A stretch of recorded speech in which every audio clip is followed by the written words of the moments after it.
그것은 무엇일까요? 이런 제목으로 잡아보았습니다. 우리가 몸이 아파서 병원에 갑니다.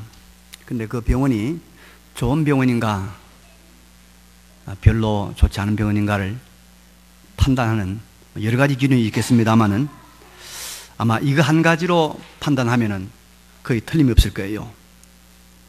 그 병원은 환자가 찾아갔을 때 마취제와 진통제를 많이 쓰는 병원인가, 아니면 치료제를, 정말로 치료되는 치료제를 쓰는 병원인가, 이걸 보면 우리가 그 병원이 어떤 병원인가를 알 수 있지 않겠습니까? 병의 근본을 치료하는 치료제를 쓰는 이 병원이 제대로 된 병원이죠. 그저 잠깐 동안 통증과 이 아픔을 이렇게 마비시켜주는 마취제, 진통제 이거 많이 쓰는 병원은 결코 좋은 병원이 아닙니다. 그리고 교회는 영혼의 병원입니다. 마음이 아프고 병든 사람이 찾아오는 곳이 교회입니다. 물론 이 영혼의 병을 가지지 않은 사람은 아무도 없기 때문에 모든 사람은 다 교회로 와야 되죠. 그런데 이렇게 영혼이 병든 사람에게 잠시 동안은 통증을 느끼지 않게 하지만은 시간이 가면 다시 원위치가 될 뿐만 아니라 오히려 더 증상을 악화시키는 이 영혼의 마취제, 영혼의 진통제를 주는 교회가 있다면 그 교회는 진정한 교회가 아닐 것입니다. 그러나 처음은 조금 아프고 힘들더라도 영혼의 근본적인 문제를 치료해서 온전한 사람으로 고쳐주는 교회가 있다면 그 교회는 진정한 교회일 것입니다. 그런데 여러분, 대단히 유감스럽게도 우리 한국 교회는 영혼의 치료약보다는 영혼의 마취제, 영혼의 진통제를 너무 많이 투약을 합니다.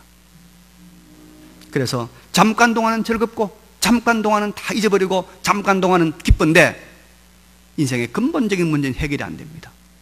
본질적인 문제가 해결이 안 되는 겁니다. 그래서 교회와 성도들이 점점 영적으로 쇠락하고 영적으로 추락해 가서 오늘의 한국교회의 아픈 현실을 만나지 않았나. 또 오늘 많은 교인들이 영혼의 치료제를 찾는 것이 아니라 영혼의 진통제를 찾고 있어요. 오늘 여기도 영혼의 진통제를 찾고 영혼의 마취제를 찾는 사람들은 아마 없으리라고 봅니다만은 그런 사람이 있다면 결코 실망하고 말 것입니다. 오늘 본문은 예수님께서 우리 인간의 영혼, 바로 사람이라고 하는 이 존재의 질병, 존재의 질병이 무엇인가, 그리고 그 질병은 어디서 나오며 어떻게 고쳐야 되는가 하는 우리 인간의 인생살이의 근본적인 문제에 대해서 교훈을 주시고 있는 말씀입니다. 이 말씀의 배경, 전후 사정은 지난 주일에 말씀드린 이 바리새인들과 서기관들의 전통, 습관, 문화, 그것 때문에 예수님과 대립각을 세운 이 말씀과 연장선상에 있습니다. 지난주에 오신 분들 기억나죠? 정말로 전통이라는 게 무섭다는 거죠. 사로운 자기들의 삶의 옛날의 방식, 그거 바꾸기가 너무 어려워서, 너무 싫어서 예수님과 대립했다. 우리 그 이야기 나누지 않았습니까? 예수님 당시에 유대인들은 그들의 장로들이 정해준 전통이 몇 가지 있었어요. 아주 이 금과 옥조처럼 여기는 전통이 있었는데, 손을 씻지 않고는 절대로 음식을 먹지 않는 거, 나쁘지 않은 것 같죠? 또 시장에 갔다 와서는 물을 뿌리지 않고는 음식을 먹지 않는 거, 뭐 그런 것도 있었고, 또 이건 좀 이상한 거죠.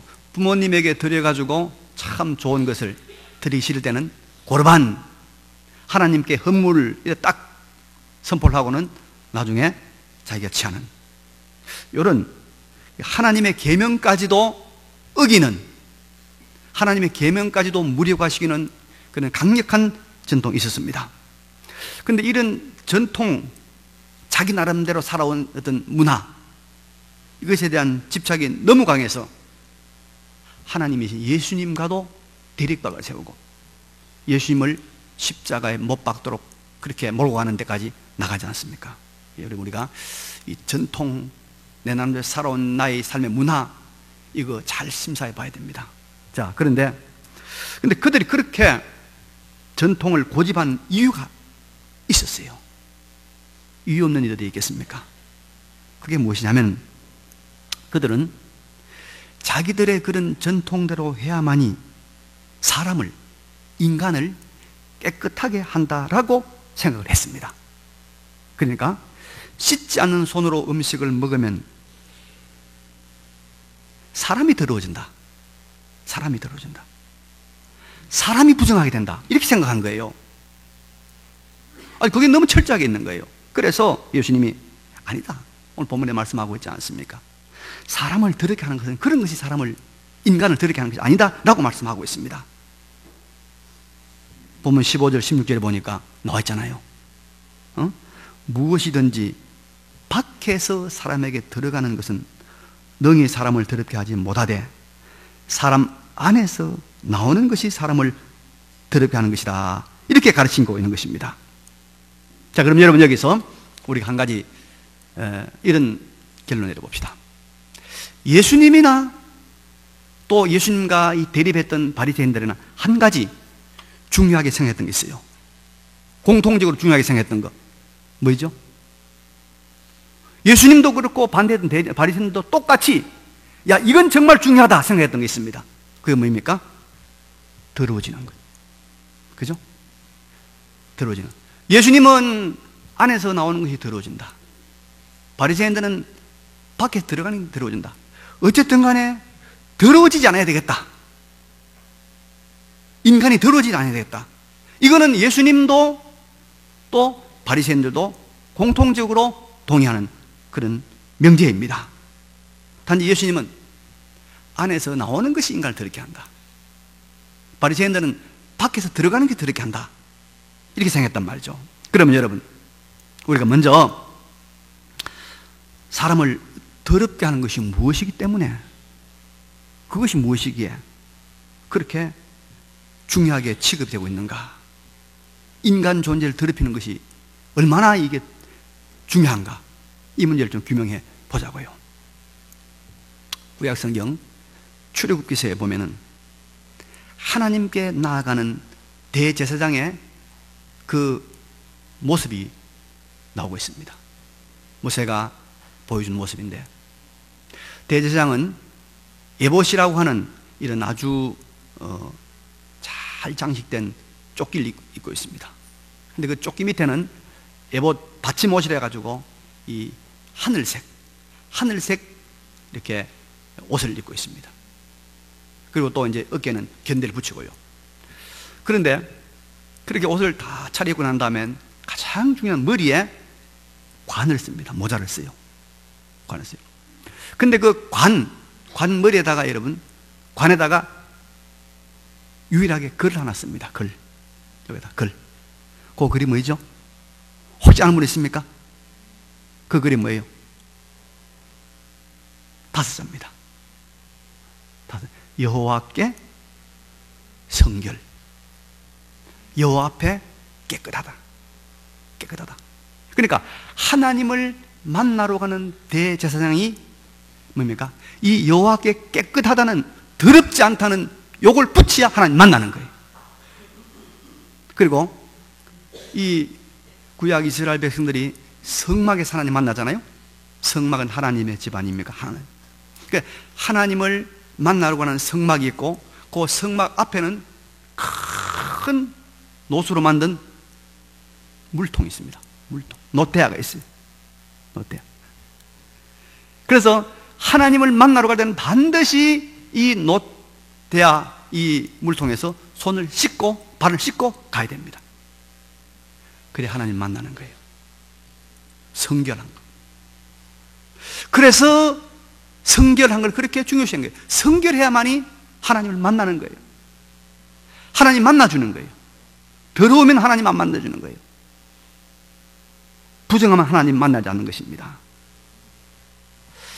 그래서 여러분, 성경에서 말하는 이 더러움 또 깨끗함은 뭐 몸에 때가 있고 없고 그거 말 안 하고, 냄새나는 옷을 입고 있느냐 입지 않느냐 그런 거 의미하는 것이 아니고, 사람이 하나님을 만날 수 있는 인간 자체의 깨끗함이냐, 하나님이 인간을 만날 수 없는 부정함, 더러움이 있느냐, 이걸 말하는 것입니다.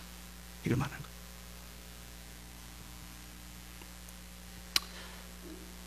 거예요. 깨끗해야 우리가 하나님을 만납니다. 부정하고 더러우면 하나님을 못 만납니다. 그럼 여러분, 그럼 인간이 뭐 때문에 더러워집니까? 인간이 왜 부정하게 됩니까? 하나님을 만나지 못하는 것을 로마서 3장 23절에 이렇게 말하고 있습니다. 모든 사람이 죄를 범하였음에 하나님의 영광에 이르지 못하더니, 그죠? 하나님의 영광에 이르지 못하도록 하나님을 만나지 못하게 하는 것이 그게 뭐라고요? 바로 죄라고요. 그 죄가 바로 뭐죠? 더러움이란 말이에요. 죄가 더러움이다. 그래서 골로새 1장 21절에도 인생이 악한 행실로 하나님과 원수가 되어서 하나님을 만나지 못했다.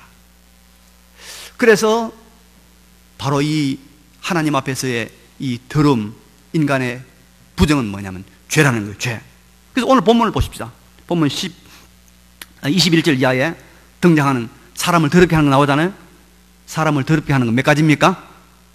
12가지입니다. 12가지. 음란, 도둑질, 살인, 간음, 탐욕, 악독, 속임, 음탕, 질투, 비방, 교만, 우매함.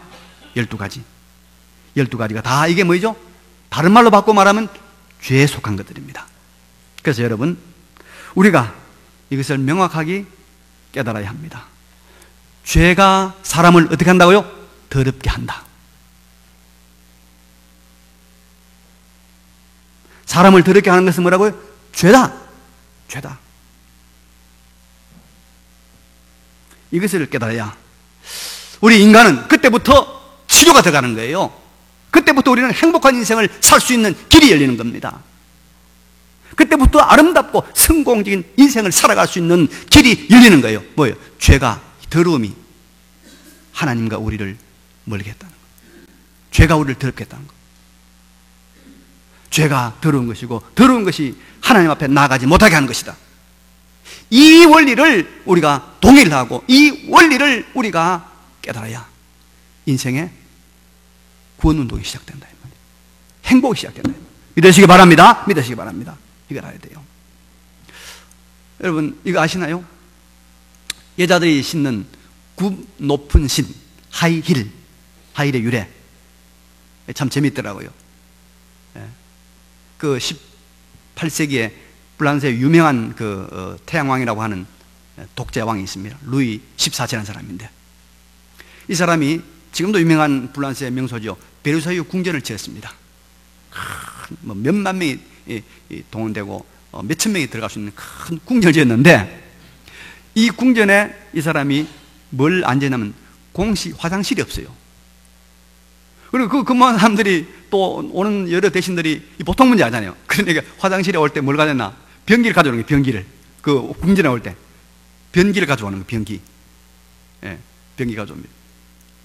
그 다음에 또 이제 급한 대로 어떤 사람들은 밖에 나가지고 이 궁전 근처에다가 막 그냥 용변을 보는 거예요. 그래 냄새가 나잖아요. 그래서 그 냄새를 없애려고 불란서에서 뭐가 발달했냐면 향수가 발달했죠. 향수. 그리고 그 궁전 주변에는 이 오물이 말이죠. 이 오물이 가득하니까 이 좋은 옷을 입고 차려오면 그 옷이 되잖아요. 그래서 어떻게 했냐? 야, 이 오물에 내 좋은 옷이 안 되게 해야 되겠다. 그래서 굽 높은 신을 개발한 거예요. 그 심지어 높이가 60cm나 되는 높은 신을 신고 있는 거예요. 더러운데 안 닿으려고. 그래서 하이힐이 생긴 거예요, 여러분. 그래서 하이힐 신고 다니는 사람들 너무 자랑할 거 없어요. 그 더러운 데 다니는 사람들이야, 더러운 사람. 더러우면 사람들이 다 회피합니다. 가까이 하지 않으려고 합니다. 마찬가지로 사람이 죄로 인해서 부정해지고 더러워지면 먼저 거룩하고 깨끗하신 하나님이 그를 가까이 하지 않습니다. 하나님의 영광에 이르지 못하고 하나님의 영광이 그에게 임하지를 못합니다. 하나님과의 접촉이 있을 수가 없습니다. 그러니 하나님으로부터 오는 은혜도 없고 평강도 없고 위로도 없고 능력도 없고 축복도 신령한 모든 것들이 있을 수가 없습니다. 없습니다. 그리고 여러분, 사람이 부정하면요, 죄가 있으면 어떻게 됩니까? 다른 사람도 꺼려합니다. 그런 사람들 접촉하지 못하게 합니다. 그래서 죄 지은 사람들은 국가에서 붙들어다가 격리하지 않습니까? 사람들 만나지 못하도록 감옥에 집어넣어서 자유로운 접촉을 막아버리지 않습니까? 그리고 여러분, 이제 아주 더러워지면, 죄가 많아가지고 아주 더러워지면 어떻게 됩니까? 우리가 쓰던 물건들, 이게 아주 더러워져서 남을 주기도 민망하고 줄 수도 없고 또 마땅히 버릴 데도 없으면 어떻게 하죠? 옛날에는 다 모아가지고 뭐 했습니까? 태워버렸습니다. 사람도 죄로 인해서 너무 더러워지면 어떻게 합니까? 중죄인들은 사형을 시켜서 없애버리지 않습니까? 하나님도 죄로 더러워지는 사람이 끝내 그 더러움을 해결하지 못하면 하나님도 불로 태워버립니다. 더러워진 인간을, 죄로 더러워진 인간을 하나님이 불로 태우는 곳이 어디냐? 그게 바로 지옥입니다, 여러분. 지옥입니다. 그래서 우리는 우리 사람을 더럽게 하는 것의 이 정체가 무엇인지 바로 알고 이것을 해결하려고 해야 됩니다. 그래야 인생은 희망이 보인다, 이 말입니다. 그래서 우리가 이 죄와 이 죄, 우리를 더럽게 하는 것들과 정면 도전을 해야 돼요. 그래야 우리 인생의 서광이 보이기 시작하는 겁니다. 절망적인 인생이, 실패한 인생이 회복되고 살아나는 길은 이제 이 죄 문제, 이 우리를 더럽게 하는 문제와 정면으로 한번 부딪혀 보려고 할 때부터 시작이 되는 거예요. 믿으시기 바랍니다. 그러면 여러분, 이제 이 사람을 더럽게 하는 것, 부정하게 하는 것이 죄라고 하는데, 이 죄가 어디서 출발합니까? 이 죄의 근거지가 어디입니까? 죄의 소굴이 어디입니까? 죄가 자리 잡고 있는 죄의 소굴이 어디입니까? 죄가 어디서 나오죠? 사람의 마음이다. 마음. 그래서 예수님 말씀하지 않습니까? 속에서, 곧 사람의 마음에서 나오는 것은 악한 생각, 음란과 도둑질과 살인과 이런 것들이라고 말씀하고 있습니다. 타락한 우리 인간의 마음, 타락한 인간의 이 마음 속에서 나오는 것이 여러분 죄입니다. 이걸 알아야 됩니다. 그래서 예레미야 17장 9절에 가면 만물보다 거짓되고 심히 부패한 것은 마음이라. 뭐요? 만물보다 거짓되고 심히 부패한 것은 마음이라. 누가 능히 이를 알리오 말하고 있습니다. 그래서 여러분, 우리가 깨끗한 사람, 하나님의 영광에 이를 수 있는 사람, 이 죄가 없는 이 하나님 앞에서 더럽지 않은 사람이 되려고 하면 이제 우리가 무엇에 관심을 가져야 할까요? 우리의 어디요? 마음에 관심을 가져야 돼요. 마음. 이 마음을 붙들고 씨름하면 그때부터 이제 우리가 길이 보이는 거예요. 길이 보여요. 근데 사람들은 깨끗해지려고 하는 생각은 있으면서 마음에 관심을 안 가져요. 엉뚱한 데 가집니다. 엉뚱한 데. 바리새인들처럼 그래도 깨끗한 손으로 음식 먹으면 정해진다, 부정하지 않다, 그런데 관심을 가집니다. 또 어떤 사람들은요, 내가 막 큰 제사를 드리고 제물을 차리고 어떤 집회에 참석하고 막 그렇게 큰 의식에 참석하면 내가 뭔가 좀 죄가 없어지고 정해질 것인가 라고 생각을 합니다. 또 어떤 사람들은 몸을 막 물로 계속 씻기면 좀 정해진다고 생각이 들어요. 그래서 이 사회적 범죄가 많은, 죄송한 이야기입니다만, 이 사창가 같은 데는요, 목욕탕이 발달했어. 그 사람들은 막 몸을 씻으면 자기 죄가 좀 깨끗해지고 정해질 걸 생각해요. 아니잖아요. 아닙니다. 그런 것은 안 됩니다. 어디에 주목을 해야 될까요? 마음에 주목을 해야 됩니다. 마음을 바라봐야 됩니다. 마음에 관심을 가져야 됩니다. 그래서 우리 기독교를 뭐라고 말하냐? 마음 종교다. 마음 종교. 1884년에 이제 이 미국의 북장로교 선교사들이 복음을 들고 들어왔잖아요. 우리 조선에. 그래서 그들로 인해서 우리가 이런 참 영적인 또 물질적인 우리가 사회적인 번영을 누리고 있는데, 그들이 가져온 그 복음의 세 가지 특징이 있습니다. 첫째는 청교도 신학을 가져왔어요. 청교도 신학. 두 번째는 그들은 회심을 통한 생동적인 경건, 회심을 참으로 사람들이 돌이켜가지고 정말 살아있는 이 경건을 생산해내는 것에 관심을 두었어요. 세 번째는 성령 하나님의 쏟아 부어주심을 간절히 구하는 이런 전통을 가져왔어요. 그런데 그 첫 번째 청교도 신학이 바로 뭐냐? 마음 종교입니다. 마음 종교. 이 지구 역사를, 이 세계 역사를 살렸던 청교도 신앙의 여러분 핵심은 뭐냐? 마음 종교입니다. 마음. 그래서 여러분, 우리가 한 개인을 살리고 한 집안을 살리고 한 시대를 살리려면 마음, 사람의 마음에 문제가 있다는 것을 깨닫고 이것을 바르게 하는 여기서부터 이제는 생명운동이 시작되는 줄로 믿으시기 바랍니다.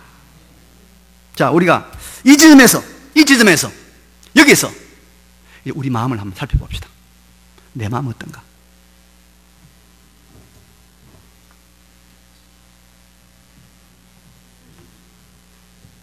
우리의 마음을 한번 바라보는 지혜가 필요해요. 내 마음 어떤가? 어때요, 여러분? 우리 마음 깨끗합니까? 순결합니까? 정합니까? 아니면 예수님 말씀하신 것처럼 음란, 도둑질, 살인, 간음, 탐욕, 악독, 속임, 음탕, 질투, 비방, 교만, 우매함 이런 것들로 가득 차 있습니까? 아니 목사님, 그건 아닌데요. 그건 나하고 상관없는데요. 말할지 모릅니다. 그러나 여러분, 사실은요, 이런 것들보다 수십 개나 더 많은 죄들이 우리를 부정하게 하는 것들이 우리 안에 보이지 않게 숨어 있어요. 법이 우리를 누르고 있고, 가난이 누르고 있고, 배고픔이 우리를 누르고 있고, 체면과 위신이 이런 죄들을 누르고 있고, 양심이 우리를 누르고 있어서 그렇지, 이런 누르고 있는 것들이 다 날아가 버리면 폭발합니다. 그러죠? 그래서 멀쩡한 사람이 여러분 살인하고, 멀쩡한 사람이 여러분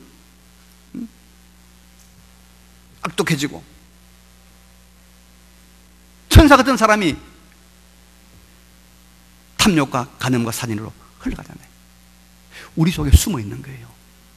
누르고 있어요. 우리가 언제 자살을 많이 했습니까? 지금부터 여러분, 한 20, 30년 전에 우리가 자살이 별로 없었습니다. 지금은 세계에서 우리가 자살이 제일 많아요. 옛날에는 가난이, 배고픔이 그걸 눌러놨어요. 근데 그게 이제 누르는 그것이 없어지니까 막 표출하는 거예요. 표출해요. 우리가 언제 성적으로 이렇게 타락했나요? 옛날에는 안 그랬거든요. 배고픔이, 체면 이런 것들 눌러놨거든. 근데 이게 터지는 거예요. 그럼 막 나오는 거예요. 우리 마음이 그런 거예요. 그래서 이 마음을 우리가 붙들고, 이 마음을 붙들고 씨름해야 되고, 이 마음을 우리가 바르게 해야 됩니다. 마음 어떻게 해야 될까요? 어떻게 마음을 깨끗이 할까요? 더러우면 어떻게 해야 되죠? 더러우면 씻어야 합니다. 더러우면 씻으면 됩니다. 더러운 몸, 더러운 차, 더러운 물건들 물로 씻으면 깨끗해집니다. 더러움이 없어집니다. 그러면 마음은 여러분 어떻게, 무엇으로 씻을 수가 있겠습니까? 예, 마음도 씻기는 씻겨야 하는데 물로 씻는 것이 아니고 마음은 예수의 피로 씻어야 될 줄로 믿습니다. 예수의 피. 사람의 마음은 예수의 피로 씻어야 제대로 씻기는 것입니다. 다른 거는 씻을 길이 없어요. 연불 한다고 마음이 씻겨집니까? 노래 많이 한다고 씻겨집니까? 예수의 피로 씻어야 돼요. 예수의 피로 씻겨졌다는 그 표시로 우리가 물 세례 주잖아요. 그때 물 사용한단 말이에요. 물이 우리를 깨끗하는 거 아니고 예수의 피로 이미 씻겨진 것을 우리가 인치고 확인하는 것이 우리가 물 세례 아닙니까? 그죠? 예수의 피로 씻는단 말은 무슨 말입니까? 여러분, 예수의 피로 우리의 마음이 씻겨져야 깨끗해진다고 하는데, 정해진다고 하는데, 하나님 앞에 나아간다고 하는데, 예수의 피로 씻는단 말이 다른 말로 말하면 뭐죠? 예수를 믿는 거예요. 믿는 거예요. 예수 그리스도가 하나님의 아들로서 우리의 죄값을 다 짊어지시고 십자가에서 하나님이 죽으셨다. 그리고 그분이 3일 만에 죽음을 이기고 부활하셨다. 나는 그분을 나의 주인으로, 그분을 나의 왕으로, 나의 최고의 어른으로 모셔드립니다. 이 고백, 이것이 믿는 것입니다. 이 믿음이 있으면 예수의 피로 우리의 모든 죄가 다 씻겨진 줄로 믿습니다. 깨끗해지는 거예요. 씻겨졌기 때문에 우리는 더럽지 않고 정해서 어디에 갑니까? 하나님의 영광에 나가는 거예요. 하나님을 만나는 거예요. 하나님의 모든 신령한 은혜와 축복들이 우리에게 온다 이 말입니다. 그런데 이 대목에서 이런 질문을 하시는 분이 있을 것입니다. 예수를 믿는다고 하는 나, 예수를 믿는다고 하는 또 우리 다른 사람들, 분명히 예수를 주로 고백하는 사람인데도, 아니 여기 예수님 말씀하신 대로 음란, 도둑질, 좀 강도는 다를지 모르지만은 살인, 간음, 탐욕, 악독, 음탕, 비방, 교만, 우매함, 그 외에도 다른 것들이 아직까지 남아있는데 이거 어찌 된 겁니까? 씻겨지는데, 다 씻었는데 왜 이런 거 있단 말입니까? 여러분, 이거는요, 제가 이렇게 비유를 하면 여러분이 아마 잘 이해를 할 것 같아요. 겨울 되면 우리가 여러분 불 조심해야 됩니다. 자, 불이 났습니다. 불이 났습니다. 그럼 우리가 어떻게 되죠? 전화해야 되겠죠? 119에 전화를 해야 됩니다.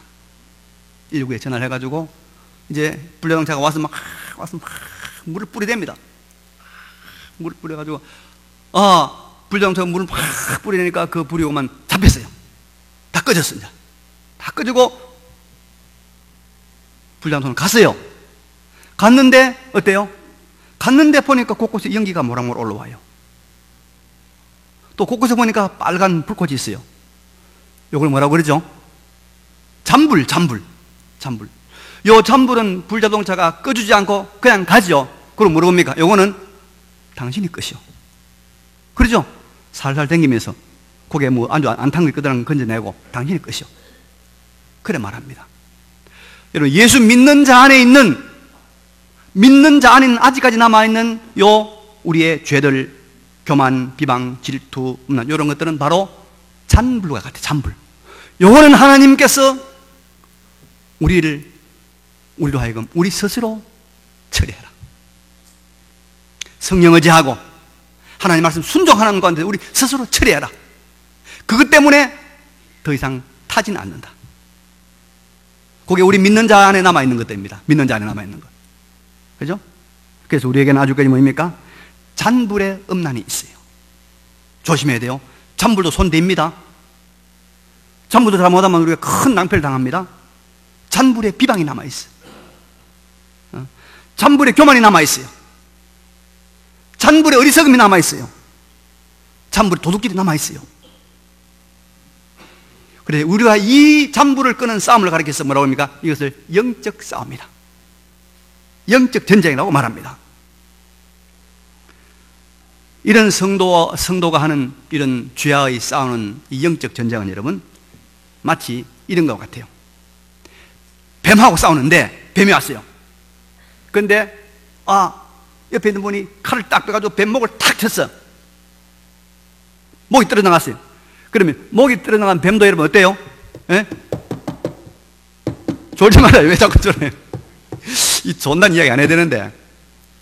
자, 여러분 뱀 싸봐. 뱀이 잘 안 보입니다 요새는. 뱀은 목을 탁 쳐 날려도 뱀은요 밑에 있는 뱀은 그 몸은 꾸물딱꾸물딱해요. 그 뱀 꼬리에는 이 까치독사 같은 거는 뱀 꼬리에 독이 있어요. 그 독이 쏘면 큰일 나요. 그 뱀 별로 무섭단 말이에요. 그거 마찬가지예요. 예수를 믿음으로 우리의 모든 죄가 다 깨끗하게 되었지만 아직까지도 잔불과 같은 그런 죄악이 남아있는데 그 마음속에 그걸 우리가 이제는 그 마음, 그걸 붙들고 싸우라 이 말이요. 그걸 가지고 실험하라 이 말이요. 그 마음, 그걸 가지고 우리가 하나님 앞에서 영적 전쟁 하라 이 말입니다. 그래서 우리가 깨끗해지는 것만큼 하나님 영광에 더 가까이 나아가는 거죠. 하나님 은혜의 보좌에 더 가까이 나아가는 겁니다. 여러분, 아무리 좋은 가락지라도, 금가락지라도 여기 더러운 똥이 묻어 있으면 그거 끼 안 끼요? 안 낍니다. 안 낍니다. 근데 그걸 딱 닦아가지고 깨끗하게 우리가 이걸 이렇게 씻으면은 끼잖아요. 예수 그리스도가 우리를 깨끗하게 했어요. 근데 아주 뭐가 남아있어요? 우리가 금같이 됐어요. 그게 이 더러운 게 남아있단 말이에요. 이걸 우리가 빨리 씻어야 주님이 우리를 보석처럼 쓴다 이 말이에요. 응? 쓴다 이 말이에요. 우리가 여러분 얼마나 존귀한 존재입니까? 우리가 천하보다도 귀한 존재예요. 그런데 여러분, 아무리 좋은 황금 그릇이라도 그게 더러운 것이 묻어 있으면 왕의 상에 올라갈 수가 없어. 더러운 것을 씻어야 돼요. 깨끗하게 해야 돼요. 그래야 하나님의 보좌에, 하나님의 쓰임에 합당한 자리에 나아간다 이 말입니다. 그래서 이제 우리는 뭐 해야 됩니까? 주님 말씀하신 우리가 이제는 어디에 우리 집중해야 될까요? 우리의 뭐요? 마음. 하나님은 우리 인간에게 짐승이 주지 못한 아주 놀라운 은혜 하나 주셨는데 그게 뭐냐? 인간은 우리 스스로의 마음을 들여다볼 수 있는 능력을 주었어요. 우리 스스로의 내 마음을 내가 들여다볼 수 있는 능력을 사람밖에 없어요. 짐승은 절대 못 들어봅니다. 왜 주셨습니까? 마음을 바로 마음을 예수의 피로 씻고 아직까지 남아있는 잔불의 이 죄악된 잔불과 같은 죄의 마음을 싸우라, 이기라. 여러분, 이게 우리의 인생의 근본 문제를 치료하는 길입니다. 이게 여러분 치료제입니다. 마취제 너무 좋아하지 마세요. 한번 집회 참석하니까 막 황홀하고 막 좋죠? 돌아오면 끝이라. 그런 마취제, 그런 진통제가 얼마나 많았습니까?